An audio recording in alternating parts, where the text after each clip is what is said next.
The humaneness of the future. When I contemplate the present age with the eyes of some remote age, I can find nothing more remarkable in the present-day humanity than its distinctive virtue and disease, which goes by the name of the historical sense. This is the beginning of something altogether new and strange in history. If this seed should be given a few centuries more, it might ultimately become a marvelous growth, with an equally marvelous scent that might make our old earth more agreeable to live on.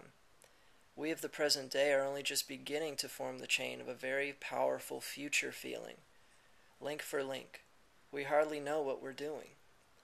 It almost seems to us as if it were not a matter of a new feeling, but rather a decrease in all old feelings.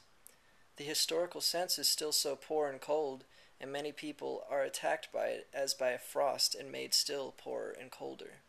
To others it appears as a sign of stealthily approaching old age, and they see our planet as a melancholy invalid who wants to forget his present condition and therefore writes the history of its youth. This is actually one color of this new feeling.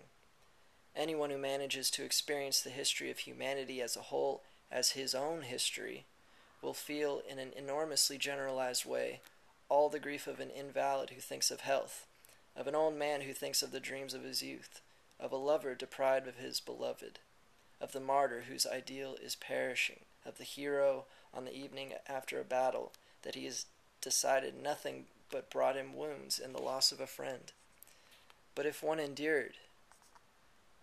could endure this immense sum of grief of all kinds, while yet being the hero who, as the second day of battle breaks, welcomes the dawn in his fortune, being a person whose horizon encompasses thousands of years past and future, being the heir of all the nobility of the past spirit, an heir with a sense of obligation, the most aristocratic of old nobles, and at the same time the first of a new nobility, the like of which no age has yet seen or dreamed of.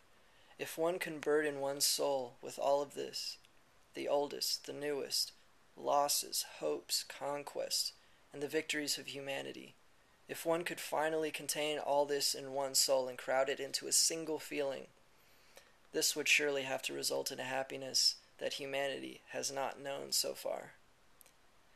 The happiness of a God full of power and love, full of tears and laughter. A happiness that, like the sun in the evening, continuously bestows its inexhaustible riches, pouring them into the sea, feeling richest as the sun does only when the poorest fisherman is still rowing with golden oars. This godlike feeling would then be called humaneness.